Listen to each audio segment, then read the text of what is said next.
आज हम एक ऐसी कंपनी की दुनिया में गहराई से उतरने वाले हैं जो एआई क्रांति की कह सकते हैं नींव तैयार कर रही है। नाम है डेटाब्रिक्स। और जरा इसके आंकड़े देखिए, 100 अरब डॉलर की वैल्यूएशन, बहुत बड़ी बात है। और S&P 500 के 60% से ज्यादा कंपनियां इनकी ग्राहक हैं। इसमें एप्पल और जेपी मॉर्गन जैसे नाम भी शामिल हैं। तो आज हमारा मिशन सिर्फ ये समझना नहीं है कि डेटाब्रिक्स क्या है, बल्कि ये भी कि ये क्यों इतना जरूरी है। और सबसे मजेदार बात, हम ये भी देखेंगे कि इस प्लेटफॉर्म पर असल में एक एआई एजेंट कैसे बनाया जाता है। बिल्कुल। आज की दुनिया पूरी तरह डेटा और एआई पर ही चल रही है, और डेटाब्रिक्स खुद को इस क्रांति के बिल्कुल सेंटर में रख रहा है। अच्छा, ये सिर्फ डेटा स्टोर करने की जगह नहीं है। ये एक यूनिफाइड प्लेटफॉर्म है जो डेटा और एआई को एक ही छत के नीचे ले आता है। और हमारी चर्चा इसी बात पर होगी कि ये जो यूनिफाइड अप्रोच है, ये गेम चेंजर क्यों साबित हो रहा है। ठीक है, तो चलिए इसे खोलते हैं।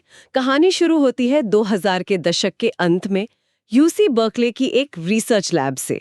जैसा कि हमारे स्रोत बताते हैं, उस समय टेक्नोलॉजी की दुनिया एक बहुत बड़ी समस्या से जूझ रही थी। हाँ, वो समस्या थी डेटा का साइज। कंपनियां इतना ज्यादा डेटा इकट्ठा कर रही थीं कि उसे प्रोसेस करना लगभग नामुमकिन होता जा रहा था। उस समय इसके लिए कोई सिस्टम नहीं था। एक सिस्टम था, हडूप नाम का। वो बहुत लोकप्रिय था, एक बड़ी उपलब्धि भी थी, लेकिन उसकी एक बहुत बड़ी सीमा थी। और वो क्या थी? वो इतना धीमा क्यों था?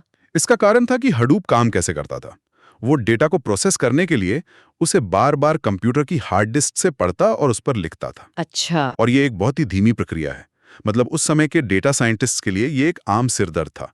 आप एक क्वेरी शुरू करके लंच पर चले जाते थे और उम्मीद करते थे कि वापस आने तक वो पूरी हो जाएगी। तो रियल टाइम में कुछ करना तो बहुत मुश्किल रहा होगा। हाँ, बैच प्रोसेसिंग के लिए ठीक था, लेकिन तुरंत जवाब चाहिए तो बहुत निराशा होती थी। तो यहीं पर यूसी बर्कली की टीम एक नए आइडिया के साथ आई, अपाचे स्पार्क। इसने खेल कैसे बदल दिया? स्पार्क ने एक क्रांतिकारी बदलाव किया। उसने कंप्यूटेशन डिस्क के बजाय सीधे कंप्यूटर की मेमोरी यानी रैम में करना शुरू कर दिया। अच्छा, तो मतलब सारा काम बहुत तेजी से होने लगा। बिल्कुल।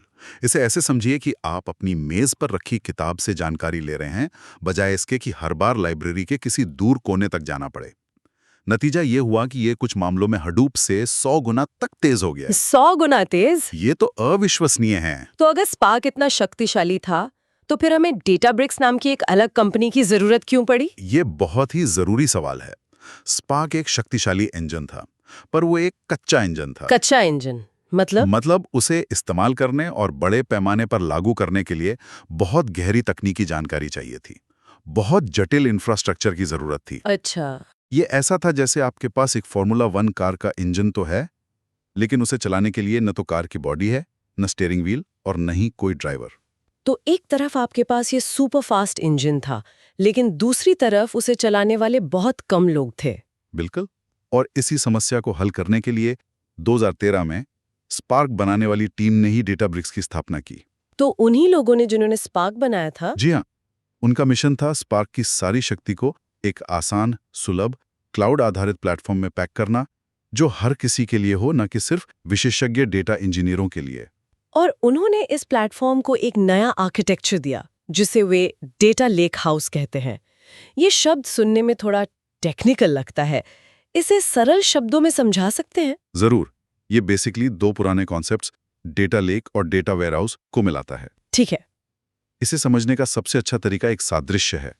डेटा लेक आप समझ लीजिए एक जंगली मैदान की तरह थे, विशाल और लचीले, जहां आप किसी भी तरह का डेटा फेंक सकते थे। वीडियो, टेक्स्ट, कुछ भी। बिल्कुल।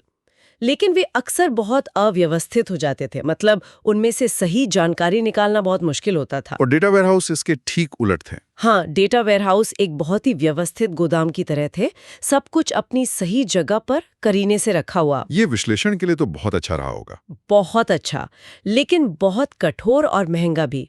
आप उसमें सिर्फ एक खास तरह का पहले से तय स्ट्रक्चर वाला डेटा ही रख सकते थे। तो लेकहाउस ने इन दोनों दुनियाओं की सबसे अच्छी खूबियों को एक साथ ला दिया। सही कहा। आपको डेटा लेक का लचीलापन भी मिला और डेटा वेयरहाउस की विश्वसनीयता भी। और इसका आज की एआई की दुनिया से सीधा संबंध है। वो कैसे? देखिए, एआई सिस्टम उतने ही अच्छे होते हैं जितना अच्छा उनका ट्रेनिंग डेटा होता है। है ना? हाँ बिल्कुल, डेटाब्रिक्स का लेकहाउस आर्किटेक्चर कंपनियों को अपने सभी प्रकार के डेटा को एआई मॉडल ट्रेनिंग के लिए एक ही जगह पर उपलब्ध कराता है। तो ये कच्चे डेटा और इंटेलिजेंस सिस्टम के बीच का पुल बन गया है। यहाँ से ये कहानी और भी दिलचस्प हो जाती है। चलिए अब जरा इसके व्यापार और रणनीति पर नजर डालते हैं। जैसा कि हमने शुरू में कहा, 100 अरब डॉलर की वैल्यूएशन। हमारे स्रोतों के अनुसार उनका रेवेन्यू रन रेट 4 अरब डॉलर को पार कर गया है, जो साल दर साल 50% की ग्रोथ है। ये सिर्फ नंबर नहीं है, इसका असर भी दिख रहा है। माइनक्राफ्ट ने बताया कि डेटाब्रिक्स को अपनाने के बाद उन्होंने अपने डेटा प्रोसेसिंग समय में 66% की कमी दर्ज की। ये बहुत प्रभावशाली आंकड़े हैं, खासकर जब आप बाजार में मौजूद कंपटीशन को देखते हैं। सही कहा। वे इस बाजार में अकेले नहीं हैं। उनके प्रतियोगी कौन है और डेटाब्रिक्स खुद को उनसे अलग कैसे कर रहा है? उनके मुख्य प्रतियोगी कह सकते हैं 2 तरह के हैं। एक तरफ स्नोफ्लेक है, जो डेटा वेयरहाउसिंग की दुनिया का बादशाह रहा है। और दूसरी तरफ अमेजॉन, गूगल और माइक्रोसॉफ्ट जैसे क्लाउड के दिग्गज हैं। ये सभी बहुत शक्तिशाली कंपनियां हैं।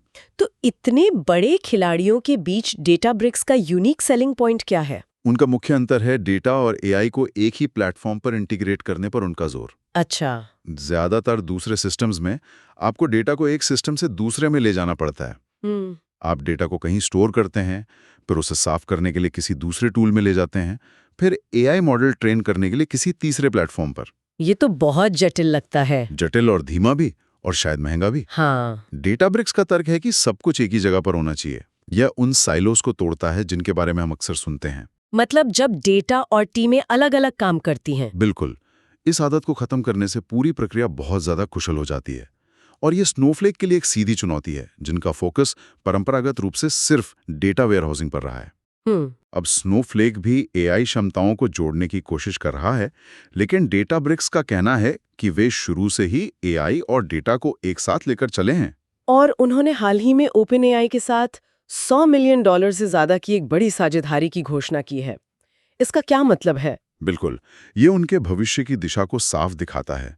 वे अपने एआई प्रोडक्ट्स में ओपन एआई के मॉडल्स को इंटीग्रेट कर रहे हैं। वे इसे एजेंट ब्रिक्स कह रहे हैं। Agent BRICS? हाँ, ब्रिक्स मतलब ईंटें या बिल्डिंग ब्लॉक्स। वे अपने ग्राहकों को एआई एजेंट बनाने के लिए तैयार ब्लॉक्स दे रहे हैं। अच्छा। इसका मतलब है कि उनके 20,000 से ज्यादा एंटरप्राइज ग्राहकों के लिए अत्याधुनिक एआई मॉडल सीधे उनके अपने डेटा के साथ ही उपलब्ध हो जाएंगे। उन्हें कहीं और जाने की जरूरत नहीं है। ठीक है, तो हमने क्यों और क्या को समझ लिया है। ये सब सुनने में तो बहुत प्रभावशाली लगता है, लेकिन असल में ये काम कैसे करता है? हमारे पास जो ट्यूटोरियल है वो दिखाता है कि डेटाब्रिक्स पर एक कस्टमर सपोर्ट एआई एजेंट कैसे बनाया जाता है। चलिए उस पर बात करते हैं। हाँ, ये सैद्धांतिक से व्यावहारिक की ओर एक बेहतरीन बदलाव है। तो ट्यूटोरियल का उदाहरण ये है, एक एजेंट जिससे आप प्राकृतिक भाषा में सवाल पूछ सकती हैं, जैसे थॉमस एच ने आखिरी बार क्या देखा था, मुझे उसका विवरण दें। एक आम सवाल। हाँ, जो एक ग्राहक सेवा प्रतिनिधि को अक्सर पूछना पड़ता है। और एजेंट सिर्फ इस सवाल का जवाब नहीं देता, बल्कि वो एक्शन भी ले सकता है। हाँ, यही तो सबसे दिलचस्प हिस्सा है। यह सवाल का जवाब देने के लिए बैकएंड में एसक्यूएल क्वेरी चला सकता है, जानकारी निकाल सकता है और यहाँ तक कि संबंधित उत्पादों के सुझावों के साथ ग्राहक को भेजने के लिए एक ईमेल का ड्राफ्ट भी तैयार कर सकता है। ये सब कुछ सेकंड्स में। हाँ, तो इस एजेंट को बनाने के लिए मुख्य घटक क्या है? हमारे स्रोत के अनुसार 3 मुख्य चीजें हैं। पहली जाहिर है डेटा। इस मामले में ग्राहक और उत्पाद की जानकारी वाली टेबल्स जो डेटाब्रिक्स के अंदर ही हैं। ठीक है। दूसरा है मॉडल। ट्यूटोरियल में एंथ्रोपिक का क्लॉड 3.7 सोनेट मॉडल इस्तेमाल किया गया है, जिसमें एक विशेष टूल्स इनेबल्ड फीचर है। अच्छा। यही वो फीचर है जो मॉडल को एक साधारण चैटबॉट से एक ऐसे एजेंट में बदल देता है जो काम कर सकता है। और तीसरा और शायद सबसे जरूरी हिस्सा है टूल्स। ये क्या है और ये इतने खास क्यों है? ये कस्टम निर्मित फंक्शंस हैं जो डेवलपर खुद लिखता है। आप इन्हें एजेंट के हाथ पैर समझ सकते हैं। अच्छा, मतलब यही उसे काम करने की शक्ति देते हैं? बिल्कुल। सिर्फ बात करने के बजाय ट्यूटोरियल में डेवलपर ने 3 फंक्शन बनाए थे। एक ग्राहक की जानकारी खोजने के लिए, दूसरा मिलते जुलते उत्पाद खोजने के लिए और तीसरा ईमेल भेजने के लिए। हमारे स्रोत में एक बहुत ही हैरान करने वाली बात बताई गई है कि ये टूल्स कैसे काम करते हैं। हाँ, इसका लेना देना कोड में लिखे गए कमेंट से है। हाँ, और ये दिखाता है कि एआई के साथ हमारे काम करने का तरीका कितना बदल रहा है। आमतौर पर कोड में कमेंट्स इंसानों के लिए होते हैं ताकि वे कोड को समझ सकें। सही है। लेकिन यहाँ एआई एजेंट इन कमेंट्स को पढ़कर समझता है कि किस टूल का उपयोग कब और कैसे करना है। क्या बात है। अगर आपने कमेंट में ठीक से नहीं बताया कि एक फंक्शन क्या करता है, तो एजेंट भ्रमित हो सकता है और उसका इस्तेमाल नहीं करेगा। ये अविश्वसनीय है। मतलब अब हम सिर्फ मशीनों के लिए कोड नहीं लिख रहे, हम मशीनों से बात करने के लिए भी कोड लिख रहे हैं। एक तरह से हाँ। ट्यूटोरियल में एक और दिलचस्प तकनीक का जिक्र था, वेक्टर सर्च। ये क्या है? वेक्टर सर्च पारंपरिक कीवर्ड सर्च से बहुत आगे है। पारंपरिक खोज में अगर आप रनिंग शूज खोजते हैं तो वो उन दस्तावेजों को ढूंढेगा जिनमें ठीक वही शब्द हों। वेक्टर सर्च शब्दों के अर्थ और उनके बीच के संबंध को समझता है। वो डेटा को एक गणितीय रूप में बदल देता है जिसे वेक्टर कहते हैं। तो जब एजेंट संबंधित उत्पाद खोजता है तो ये कैसे काम करता है? तब वो उन उत्पादों को ढूंढता है जो विवरण में वैचारिक रूप से समान हों, भले ही उनमें सटीक कीवर्ड ना हों। जैसे ये एक ट्रैकिंग जैकेट के लिए हाइकिंग बूट्स या पानी की बोतल का सुझाव दे सकता है। अच्छा, क्योंकि वे सब एक ही एक्टिविटी से जुड़े हैं। बिल्कुल, ये बहुत ज्यादा स्मार्ट और इंसानी सोच के करीब है। तो एक डेवलपर इन सब चीजों को एक साथ कैसे लाता है? क्या ये प्रक्रिया बहुत जटिल है? हैरानी की बात है नहीं।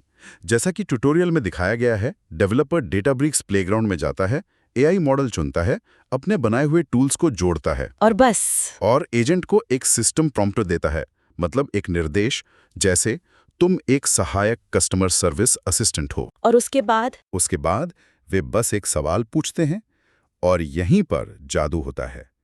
एजेंट खुद ही ये पता लगाता है कि जवाब खोजने के लिए उसे कौन से टूल्स का उपयोग करना है और किस क्रम में करना है। अच्छा, ट्यूटोरियल में ये भी दिखाया गया है कि एजेंट अपनी विचार प्रक्रिया को भी दिखाता है। वो बताता है, पहला कदम, ग्राहक की जानकारी खोजने वाला टूल इस्तेमाल कर रहा हूं। दूसरा कदम, उत्पाद की जानकारी वाला टूल। तो ये पूरी तरह पारदर्शी है। हाँ, ये बहुत पारदर्शी है। तो ये छोटा सा डेमो उस यूनिफाइड प्लेटफॉर्म की शक्ति को दिखाता है जिसके बारे में हम बात कर रहे थे। बिल्कुल। Data, AI models, custom tools और उन्हें चलाने का माहौल, सब कुछ एक ही जगह पर है। और अंत में डेवलपर इस पूरे एक्सपेरिमेंट को एक क्लिक से एक पूरी नोटबुक में भी बदल सकता है, जिसे बाद में प्रोडक्शन में इस्तेमाल किया जा सकता है। वाव! तो ये प्रोटोटाइप से प्रोडक्शन तक का रास्ता बहुत छोटा कर देता है। तो इस सब का क्या मतलब है? हमने एक यूनिवर्सिटी प्रोजेक्ट यानी स्पार्क से शुरू हुई एक यात्रा देखी जिसने एक पूरी इंडस्ट्री को बदल दिया। फिर एक कंपनी डेटाब्रिक्स जिसने एक नई श्रेणी लेक हाउस बनाई और अब एआई क्रांति के लिए एक केंद्रीय मंच बन रही है। ये एक बहुत ही महत्वपूर्ण सवाल खड़ा करता है कि भविष्य किस दिशा में जा रहा है। जैसे जैसे कंपनियां अपनी निजी, संवेदनशील डेटा पर अपने स्वयं के विशेषीकृत एआई एजेंट बनाने की होड़ में है। और हर कोई यही करना चाहता है, अपनी ग्राहक सेवा, अपनी सप्लाई चेन, अपने मार्केटिंग के लिए। बिल्कुल। तो मेरा मानना है कि असली लड़ाई शायद इस बात की नहीं होगी कि किसके पास सबसे अच्छा, सबसे बड़ा, सर्वज्ञानी एआई मॉडल है। तो आप कह रहे हैं कि भविष्य एक बड़े एआई का नहीं है बल्कि कुछ और है? हाँ, मुझे लगता है कि असली लड़ाई इस बात की हो सकती है कि कौन इन एजेंट्स को बनाने, प्रशिक्षित करने और तैनात करने के लिए सबसे शक्तिशाली और सहज फैक्ट्री फ्लोर प्रदान करता है। अच्छा, एक फैक्ट्री फ्लोर एआई एजेंट्स के लिए। हाँ, तो क्या एआई का भविष्य एक सर्वज्ञानी एआई के बारे में कम है और डेटाब्रिक्स जैसे प्लेटफॉर्म पर बने लाखों विशेषीकृत छोटे-छोटे एजेंट्स के बारे में ज्यादा है जो एक विशिष्ट काम में माहिर हैं? यह एक ऐसा विचार है जिस पर आगे सोचने की जरूरत है।